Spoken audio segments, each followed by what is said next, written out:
Welcome to V power news బులెటిన్ల ముందుగా headlines. కేంద్ర మంత్రులు రాజీనామా చేయాలి, ఎమ్మెల్యే కోరం కనకయ్య.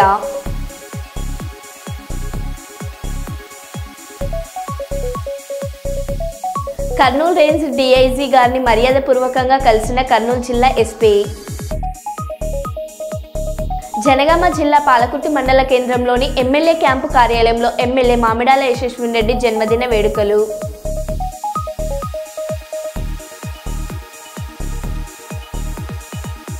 అంతర్రాష్ట్ర ద్విచక్ర వాహనాల దొంగల ముఠాను అరెస్ట్ చేసిన కుప్పం పోలీసులు.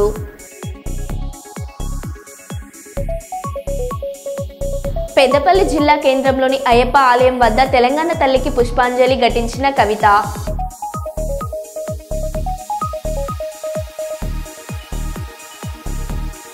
చిత్తూరు జిల్లా కేంద్రంలో ఫీజు రియంబర్స్మెంట్ పై మాజీ మంత్రి ఆర్కే రోజా మీడియా సమావేశం.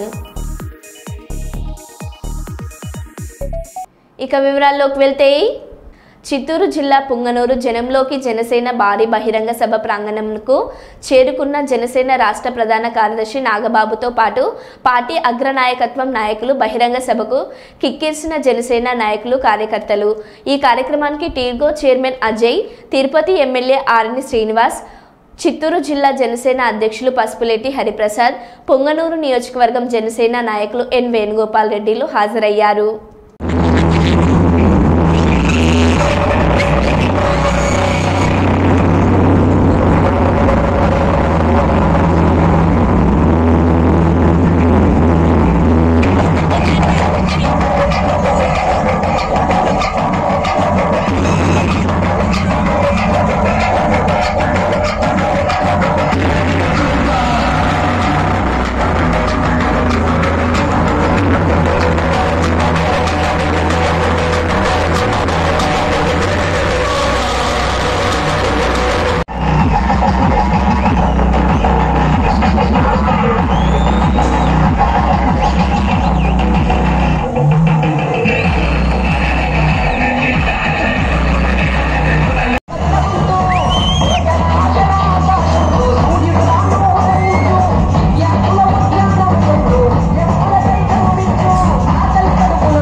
పెద్దపల్లి జిల్లాలో ఎమ్మెల్సీ శ్రీమతి కవిత ఈరోజు పర్యటించారు. ముందుగా పెద్దపల్లి జిల్లా కేంద్రంలోని అయ్యప్ప ఆలయం వద్ద తెలంగాణ తల్లికి పుష్పాంజలి ఘటించిన కవిత అనంతరం పెద్దపల్లి బీఆర్ఎస్ భవన్లో మీడియా సమావేశం నిర్వహించారు.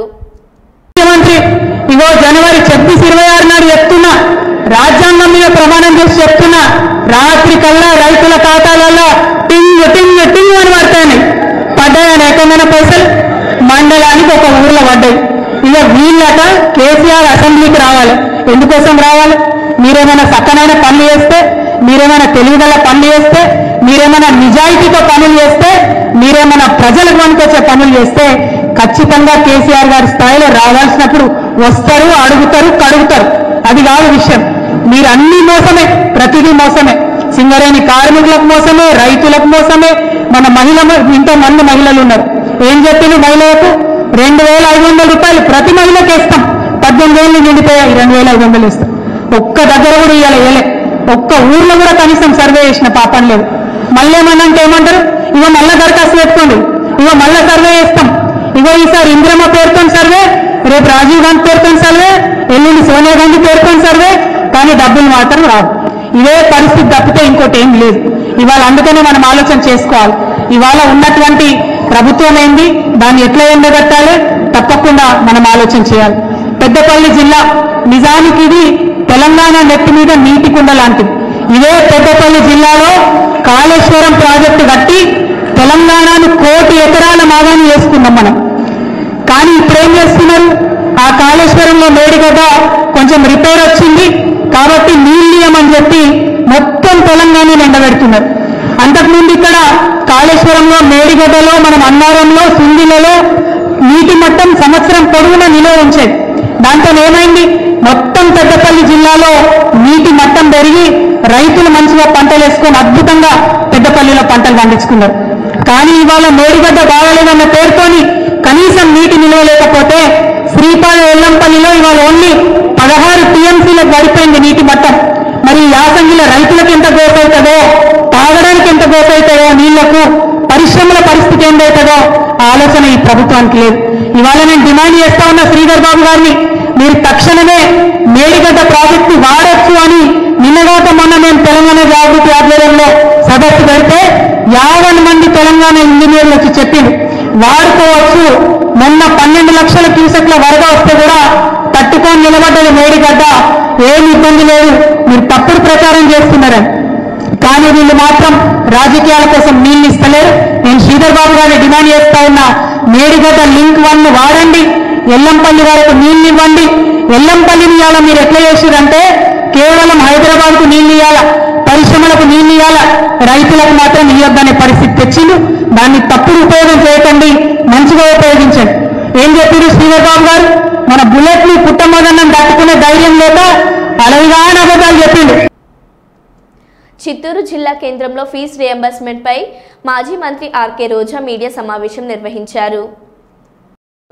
ఎందుకంటే మీరు చూస్తే ఈరోజు ఫీజు రియంబర్స్మెంట్ బకాయిలు, విద్యా దీవెన, వసతి దీవెన బకాయిలు చెల్లించకపోవడం వల్ల విద్యార్థులు చాలా ఇబ్బంది పడుతున్నారు. కాబట్టి మీరు వెంటనే ఈ బకాయిలను చెల్లించాలి. లేదంటే 5వ తేదీ లోపల చెల్లించకపోతే వైఎస్ఆర్ కాంగ్రెస్ పార్టీ విద్యార్థులు వారి తల్లిదండ్రులతో కలిసి ఫీజు పోరు పెద్ద ఎత్తున చేయబోతున్నామని కూడా హెచ్చరిస్తున్నాం. ఎందుకంటే ఈ రాష్ట్రంలో డిగ్రీ, ఇంజనీరింగ్, పీజీ చదువుతున్న పేద మధ్య తరగతి విద్యార్థులకి కట్టాల్సిన 3,900 కోట్ల ఫీజు రియంబర్స్మెంట్, స్కాలర్షిప్ బకాయిలు ఇంతవరకు కట్టలేదు. సో 4 క్వార్టర్స్ కి సంబంధించిన ఈ ఫీజు బకాయిల్ని ప్రభుత్వం చెల్లించకపోతే ఆ పేద విద్యార్థులు చదువుకు దూరం కారా? మీకు ఈ విషయం అర్థం కావటం లేదా అని ప్రశ్నిస్తున్నాం. ఎందుకంటే ఈరోజు చంద్రబాబు నాయుడు గారు ముఖ్యమంత్రి అయిన రోజు నుంచి దాదాపుగా 7 నెలలు అవుతుంది. ఈ ఫీజు రియంబర్స్మెంట్ కోసం, వసతి దీవెన, విద్యా దీవెన కోసం ₹1 కూడా చెల్లించకపోవడం సిగ్గుచేటని కూడా ఈ సందర్భంగా తెలియజేసుకుంటున్నాం. ఎందుకంటే ఆనాడు వైఎస్ఆర్ గారు పెద్ద చదువులు ఉన్నవారికే కూడా ఎలా చెల్లించుకుంటూ వస్తున్నారో మనం చూసాం. సో ఎప్పుడూ కూడా ఒక ప్రభుత్వం మారినప్పుడు గత ప్రభుత్వంలో బకాయిలు ఉంటే వాటిని తీర్చాల్సిన బాధ్యత ఆ అధికారంలోకి వచ్చిన పార్టీకి ఉంటుంది. కానీ అధికారంలోకి వచ్చిన తర్వాత ఈరోజు చేతులు దులుపుకొని పేద విద్యార్థుల చదువుని దూరం చేసి మళ్లీ ఇతండంగా విచిత్రంగా మాట్లాడటం ఎంతవరకు సమంజసమని నేను ప్రశ్నిస్తున్నా. అండ్ ఈరోజు మీరు చూస్తే ఇది చంద్రబాబు నాయుడికి ఇది కొత్త ఏం కాదు, మీరు గతంలో కూడా చూశారు. ఎందుకంటే పేదవాళ్ళంటే చంద్రబాబు నాయుడికి చిరాకు. పేదవాళ్ళు మనుషులు కారనా, వాళ్ళకి చదువు అవసరం లేదనుకుంటారో ఏంటో నాకు తెలియదు. కానీ వైఎస్ఆర్సీ లేదు, కనీసం డిఏ కూడా ఇవ్వకపోవటం ఈ రాష్ట్ర ప్రజలందరూ, మేధావులందరూ కూడా గమనించాలని కూడా కోరుకుంటున్నాను. ఎందుకంటే ఒకవైపు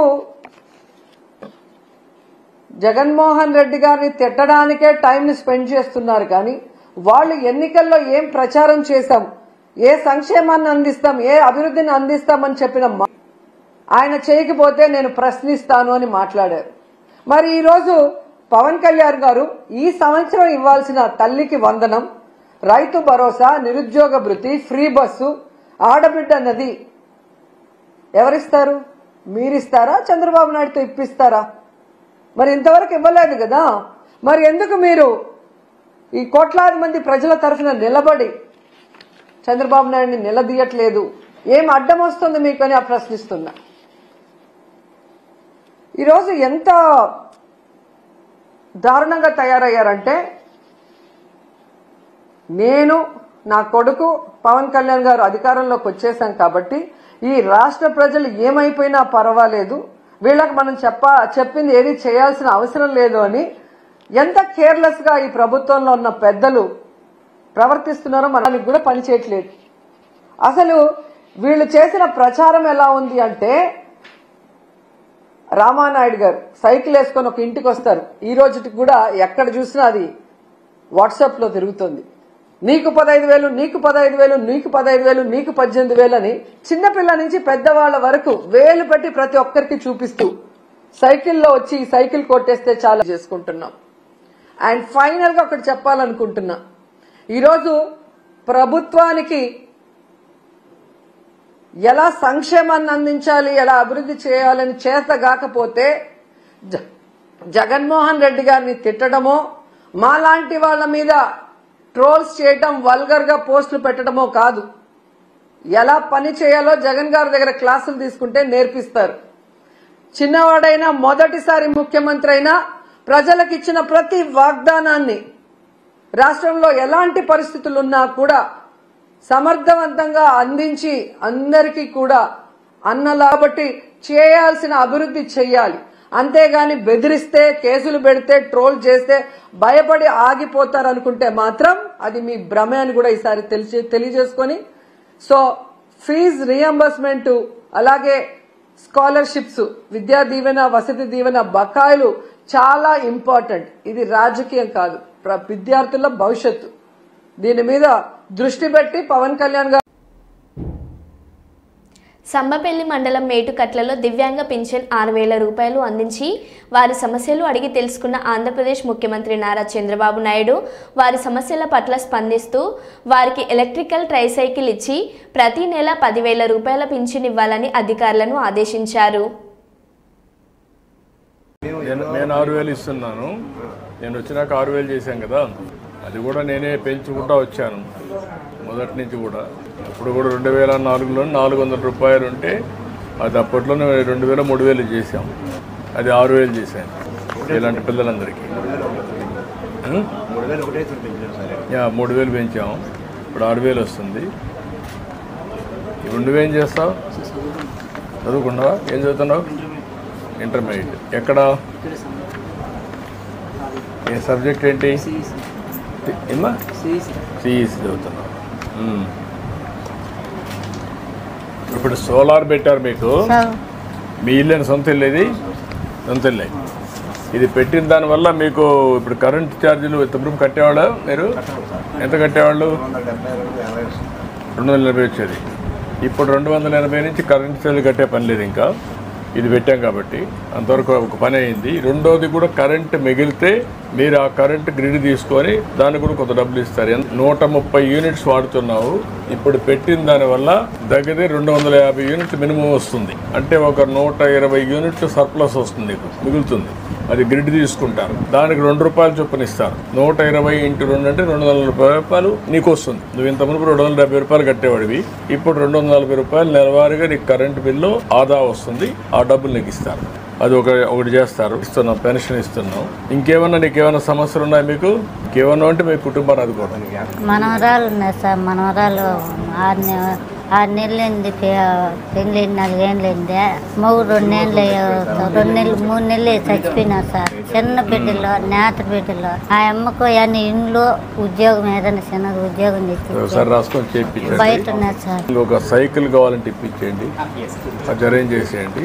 ఇంటి జాగా అమ్మ మీకు ఇంటి జాగా ఇస్తున్నారు, ఇల్లు కూడా కట్టిస్తారు. ఇంకొక 4,000 ఇస్తారు. ఇది నెలకు ఒక 4,000 వస్తుంది, అంటే 10,000 వస్తుంది అతనికి. జాగ్రత్త చూసుకో. ఇప్పుడు నీకు ఒక సైకిల్ కూడా ఏమన్నావు, బ్యాటరీది పెట్టి ఆ సైకిల్ కూడా ఇస్తారు. అది కూడా తీసుకొని ఆ పిల్లాడు ఎక్కడ పోవాలన్నా ఆ సైకిల్ దొక్క తీసుకొని వెళ్తారు. అది కూడా చేయమని ఆ పాప కూడా చేయమంటున్నాను, చేపిస్తాను. ఎంతమంది పిల్లలమ్మా నీకు?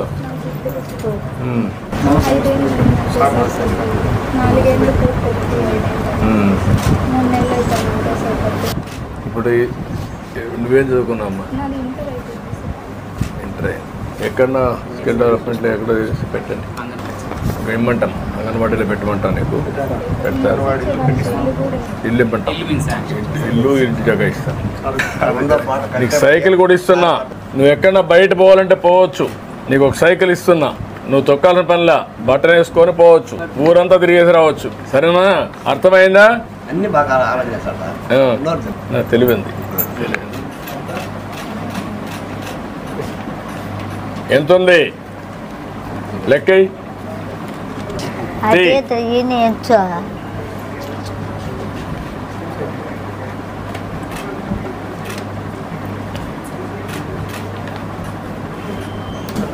ఇచ్చేస్తున్నావా? ఓకే సరేనా? ఎట్రా ఓకే బాయ్. ఇంట్లో చేస్తుంది ఛార్జ్? నా పేరు మంగమ్మ, గోల మంగమ్మ. ఎన్ని యూనిట్లు అవుతుంది?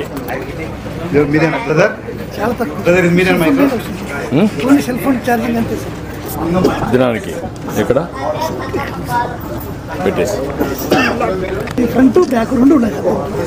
ఫ్రంట్కి వెళ్తుంది, బ్యాక్ వెళ్తుంది. బ్యాక్ కూడా వస్తుందా? ఓకే. అడిషనల్ బ్యాటరీ పెట్టారు. ఇంట్లోనే ఛార్జ్ చేస్తారు. సోలార్ కూడా ఫిట్ చేశాను. Okay done. బాగుందా?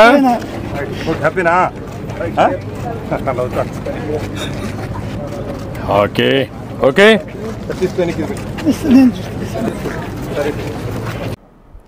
జనగామ జిల్లా పాలకుర్తి మండల కేంద్రంలోని ఎమ్మెల్యే క్యాంపు కార్యాలయంలో ఎమ్మెల్యే యశస్విన్ రెడ్డి జన్మదిన వేడుకలు నియోజకవర్గ ఇన్ఛార్జ్ ఝాన్సీ రాజేందర్ రెడ్డిల ఆధ్వర్యంలో ఘనంగా నిర్వహించారు. పాలకుర్తి, కొడకండ్ల, దేవరూపల మండలాలలో ఆయా మండల పార్టీ అధ్యక్షుల ఆధ్వర్యంలో మండల పార్టీ కార్యాలయాల్లో ఘనంగా నిర్వహించారు. ఈ కార్యక్రమంలో బ్లాక్ కాంగ్రెస్ అధ్యక్షుడు రాపాక సత్యనారాయణ, ఆయా మండలాల కాంగ్రెస్ పార్టీ అధ్యక్షులు, యువజన కాంగ్రెస్ నాయకులు, పార్టీ సీనియర్ నాయకులు, మహిళా నాయకురాలు కేక్ తినిపించి జన్మదిన శుభాకాంక్షలు తెలియజేశారు.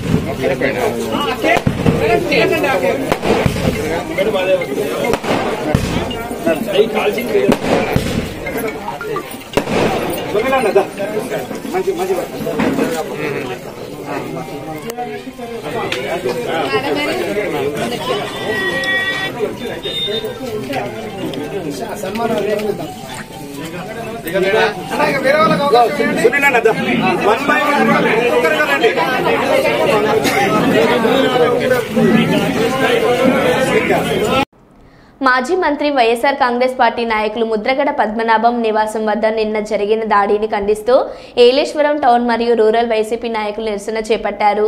ఈ సందర్భంగా వైసీపీ యువ నాయకుడు బదిరెడ్డి గోవింద్ నివాసం వద్ద ఏర్పాటు చేసిన మీడియా సమావేశంలో ఏలేశ్వరం టౌన్ మరియు రూరల్ వైసీపీ పార్టీ అధ్యక్షులు చెడగం వెంకటేశ్వరరావు, గొల్లపల్లి సురేష్, తూర్పు లక్ష్మీపురం ఎంపీటీసీ లక్ష్మీప్రసాద్ నాయకులు సుంకర రాంబాబు, వాగు బలరాం, పైలా విజయ్ కుమార్ తదితరులు మాట్లాడుతూ నిన్న ముద్రగడ నివాసం వద్ద జరిగిన దాడిని తీవ్రంగా ఖండించారు.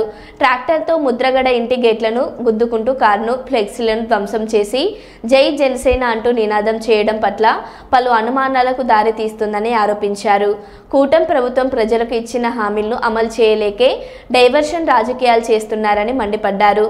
ఈ కార్యక్రమంలో వైసీపీ నాయకులు గొల్లపల్లి కాశీ విశ్వనాథ్, వాగు బలరాం, జవ్విన వీర్రాజు, అల్లం ఆదినారాయణ, రాచర్ల రమేష్, గుండబెల్లి చక్రం, పట్టా సుబ్బారావు, వాడపల్లి శ్రీను, డేగల చంద్రమౌళి, సిరిపురపు రాజేష్, చెడగం రాజేశ్వరరావు, లోగేష్ శేఖర్, ఈపి రాము, పలువురు వైసీపీ నేతలు, కార్యకర్తలు పాల్గొన్నారు.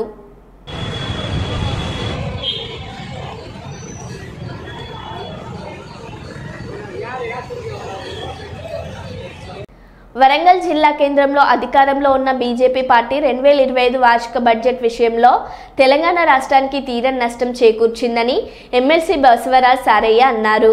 కేంద్రం తెలంగాణకు బడ్జెట్ కేటాయింపుల విషయంలో చూపిన వివక్షకు నిరసనగా నేడు వరంగల్ పోచం మైదాన్ సెంటర్లో కాంగ్రెస్ పార్టీ ఆధ్వర్యంలో ధర్నా చేపట్టారు. అనంతరం కేంద్ర ప్రభుత్వ దిష్టిబొమ్మను కాంగ్రెస్ నాయకులు దగ్ధం చేశారు. ఈ ధర్నా కార్యక్రమానికి ఎమ్మెల్సీ బసవరాజ్ సారయ్య హాజరై మాట్లాడుతూ కేంద్ర ప్రభుత్వం ఇటీవల విడుదల చేసిన బడ్జెట్లో తెలంగాణ రాష్ట్రానికి మొండి చేయి చూపిందని మండిపడ్డారు. రాష్ట్రంలో అధికారంలో ఉన్న కాంగ్రెస్ పార్టీ రాష్ట్ర ప్రజల సంక్షేమం కోసం అనేక సంక్షేమ పథకాలు విడుదల చేస్తుందని, వీటికి తోడుగా కేంద్ర ప్రభుత్వం ప్రవేశపెట్టిన బడ్జెట్లో తెలంగాణ రాష్ట్రానికి నిధులు ఎక్కువగా ఇస్తే మరిన్ని సంక్షేమ పథకాలు ప్రజలకు చేకూరేవని ఈ సందర్భంగా ఆయన తెలిపారు.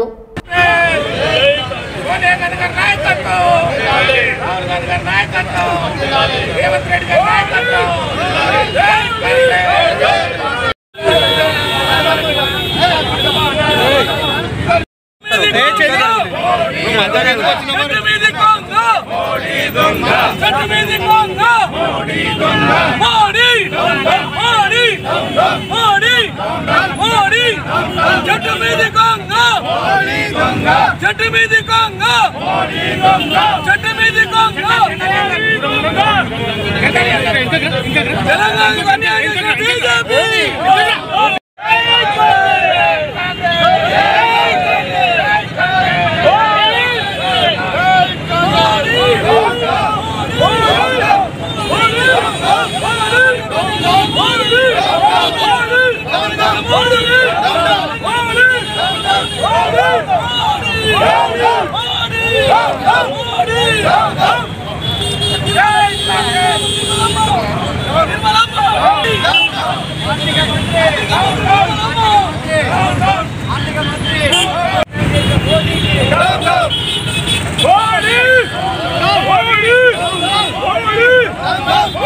ఎన్డీఏ ప్రభుత్వం నిన్న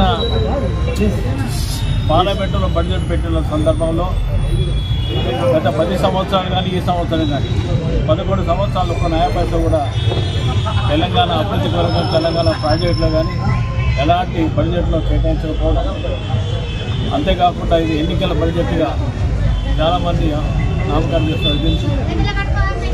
బీహార్ ఎలక్షన్లు, ఢిల్లీ ఎలక్షన్ కోసం ఎక్కువగా ప్రాధాన్యత ఇచ్చినట్టుగా ఇప్పుడు మా మిత్రులు చెప్పినట్టుగా కనబడుతుంది. ఏదేమైనా కానీ కాంగ్రెస్ ప్రభుత్వం ఉన్న రోజులలో అన్ని రాష్ట్రాల సమయంలో చూసిన పార్టీ యూపీఏ ప్రభుత్వం మన్మోహన్ సింగ్ గారి సోనియా గాంధీ కార్యక్రమం ఈరోజు దేశంలో ఉన్న అన్ని రాజకీయ పార్టీలు అన్ని పార్టీలకు ఈరోజు గుర్తొస్తుంది. మేము కూడా ఏమంటున్నామంటే తెలంగాణ బడ్జెట్లో వచ్చిన జిఎస్టీ మా పైసలు మాకు శిక్షంగా మీరు ఇచ్చడానికి ఏం లేదు, కలవట్లేదు. మా పైసలు మా జిఎస్టీ మాకు ఇస్తే ఆ డబ్బులే తెలంగాణలో జరుగుతున్న అభివృద్ధి ప్రాజెక్టులు కానీ, గ్రామాల్లో జరుగుతున్న సంక్షేమ ఫలాలు కానీ, ఎన్నో రకాల కార్యక్రమాలు ఉపయోగపడడానికి మా పైసలు మాకు ఇవ్వననేది ప్రధానమైన డిమాండ్. ఈరోజు కాంగ్రెస్ పార్టీ అధ్యక్షుడుగా గౌడ్ పత్రికలో ప్రకటన చేసిన తర్వాత ఆ పత్రిక ప్రకటనతో మేమందరం కూడా అనుకుంటున్న నాయకులందరూ కూడా ఈ నిరసన కార్యక్రమం పాల్గొంటున్నాం. కోకవరం మండలం తంటికొంట గ్రామంలో ప్రసిద్ధి చెందిన శ్రీదేవి భూదేవి సమేత వెంకటేశ్వర స్వామివారి 65వ బ్రహ్మోత్సవాలకు ఎమ్మెల్యే జ్యోతుల నెహ్రూ సహకారంతో అన్ని ఏర్పాట్లు పూర్తి చేస్తున్నట్లు దేవస్థానం మాజీ చైర్మన్ బదిరెడ్డి అచ్చెన్నదొర తెలిపారు. గోకవరం ప్రెస్ క్లబ్ నందు శనివారం సాయంత్రం ఏర్పాటు చేసిన సమావేశంలో ఏర్పాట్లకు సిద్ధంగా ఉన్నట్లు వెల్లడించారు. ఈ సందర్భంగా ఆయన మాట్లాడుతూ ఈ నెల 3వ తేదీన ప్రారంభమై 9వ తేదీ వరకు స్వామివారి బ్రహ్మోత్సవాలు అంగరంగ వైభవంగా జరుగుతున్నాయన్నారు. ఈ కార్యక్రమంలో టీడీపీ మండల నాయకులు దాసరి సీతారామకృష్ణ, గండిపూడి శ్రీధర్, బద్దిరెడ్డి దామోదర్, చింతల నాగు, తోట వీరబాబు తదితరులు పాల్గొన్నారు.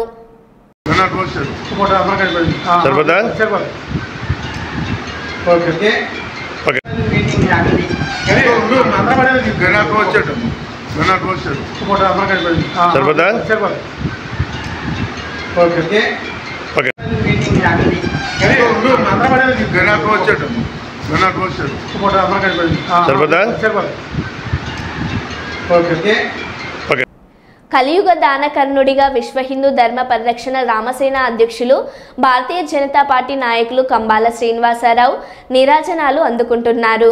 అయ్యా కష్టాల్లో ఉన్నాం, సాయం చేయండి అని ఆయన గుమ్మం తొక్కితే చాలు వారి కష్టాన్ని తన కష్టంగా భావించి వారి బాధను తీర్చి ఆనందంగా తిరిగి ఇంటికి పంపిస్తున్నారు. జగ్గంపేట, రాజనగరం, రంపచోడవరం 3 నియోజకవర్గాల్లో ప్రజలకు విద్య, వైద్య, ఆర్థిక పరంగా ఆయన చేస్తున్న దాన ధర్మాలకు అవధులు లేవు. కిడ్నీ ఇన్ఫెక్షన్తో బాధపడుతున్న ఓ యువతికి కంబాల శ్రీనివాసరావు 25,000 రూపాయలు సహాయం అందజేశారు. ఈ కార్యక్రమంలో రామసేన సభ్యులు, బీజేపీ నాయకులు మామిడి అయ్యప్ప, ఇనకోటి బాపన్న దొర, వరసాల ప్రసాద్, డాక్టర్ వల్లూరి జగన్నాథరావు శర్మ, కట్ట కళ్యాణ్, దాసరి ధర్మరాజ్, మందపాటి సతీష్ తదితరులు పాల్గొన్నారు. నాట్యం నేర్చుకుంటుంది. ఆ అమ్మాయికి కిడ్నీకి ఇన్ఫెక్షన్ వచ్చి పసది పట్టిందంటది. నాకు ఎవరైతే ఆపరేషన్ చేశారో అదే గౌతమ్ రెడ్డి గారిని ఫోన్ చేశాను. చేస్తే వారు చాలా కన్సిడర్ చేసి, ఆయన అద్భుతమైన డాక్టర్, మానవత్వం కలిగిన డాక్టర్ గౌతమ్ రెడ్డి గారు. నేను నా ఆపరేషన్కి 5 లక్షల రూపాయలు అవుతుందని చెప్పి వెళ్ళాను. 48,000 రూపాయలు ఛార్జ్ చేశారు ఆయన. అలాంటి కార్పొరేట్ హాస్పిటల్స్లో అంత తక్కువ ఛార్జ్ చేసిన డాక్టర్ నేను ఇంతవరకు చూడలేదు. ఎవరికైనా యూరాలజీ ప్రాబ్లం కానీ కిడ్నీ ప్రాబ్లం ఉంటే ఆ డాక్టర్ గారి దగ్గర గౌతమ్ రెడ్డి గారి దగ్గరికి వెళ్ళవలసిందని కోరుకుంటున్నాను నేను. అది ఎందుకనంటే చాలా చీప్గా ఇప్పుడు ఈ అమ్మాయి కూడా 30,000 26,000 రూపీస్ ఛార్జెస్ తోటి ఆయన బయటికి పంపించారు ఆవిడ్ని. నేను ఫోన్ చేస్తే లేదండి చాలా తగ్గించానని చెప్పారు ఆయన. మహానుభావుడైన ఆ అమ్మాయికి డబ్బులు లేకపోతే ఏదో ఇబ్బంది పడుతూ ఉంటే ఈరోజు 26,000 రూపీస్ నేను వాళ్ళకి పే చేశాను. వాళ్ళ అమ్మగారు మరో బులెటిన్లో మళ్ళీ కలుద్దాం. Stay tune.